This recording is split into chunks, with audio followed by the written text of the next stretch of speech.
विश्वामित्र द्वापर त्रेता के थे, वशिष्ठ में किस तरह से तुलना कर रहे हैं आप? क्या मैच कर रहे हैं आप? त्रेता के तो त्रेता के लोगों से मैच कीजिए, किससे क्या मैच कर रहे हैं आप? कभी कभी तो हम बड़े लोगों के साथ भी ऐसा समीकरण बैठाते।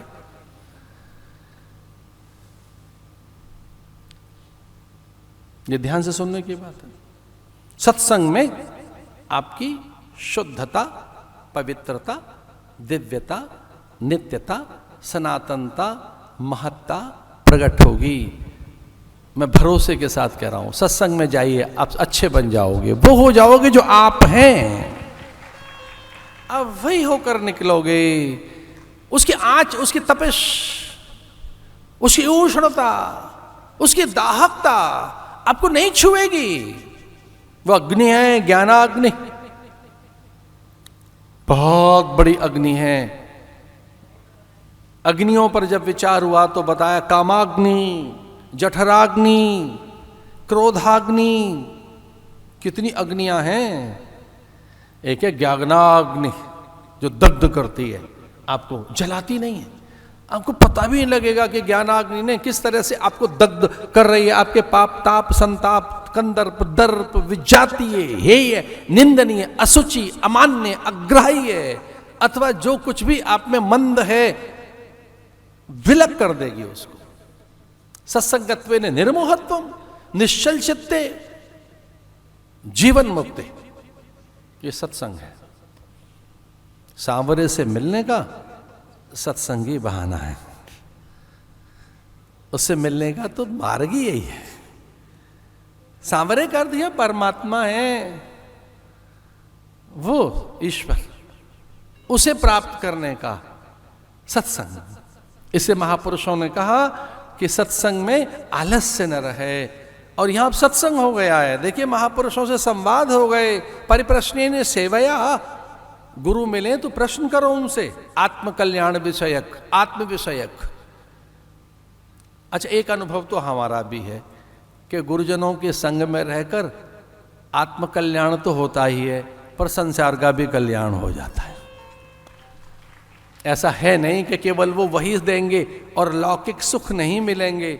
सच मानिए, क्या नहीं हो गया, क्या नहीं हो गया। उनके चरणों में पहुंचे तो क्या नहीं प्राप्त हो गया।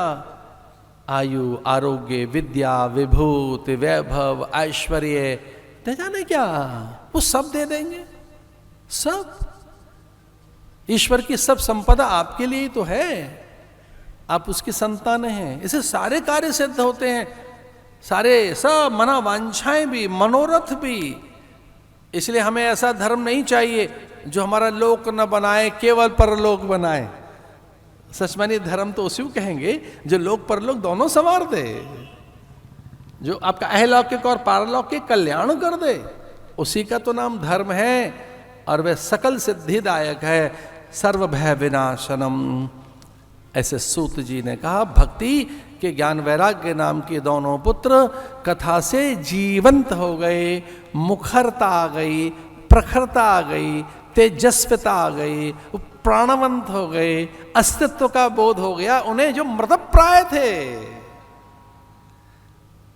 भो भो साधो क्षणम तिष्ठ। बिलखती व्याकुल भक्ति को जब नारद ने देखा वृंदावन में, तो कुतूहल के वशीभूत उन्होंने देखा, ये है कौन? गंगा, यमुना, सरस्वती, गंडकी, कावेरी, कृष्णा, महेंद्र तनया और न जाने कितनी नदियां वेश बदलकर और इसकी सेवा में खड़ी हैं। ये सामान्य स्त्री नहीं हो सकती।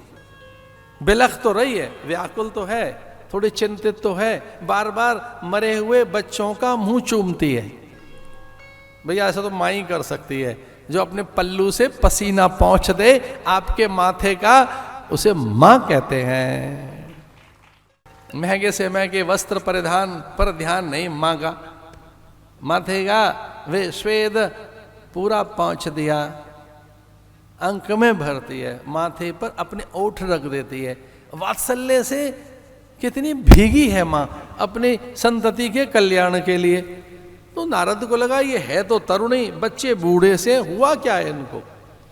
तो कभी कभी हमारा ज्ञान बूढ़ा हो जाता है, यहाँ गुजरात के लिए ऐसे ही कहा भक्ति ने कि मैं कर्नाटक में पैदा हुई, गुजरात में जीर्ण हो गई या जीर्ण हो गई, बूढ़ी, नहीं, इसका अर्थ हम ये लगाते हैं पच गई। हाँ, गुजरात में पक गई, पच गई। यहाँ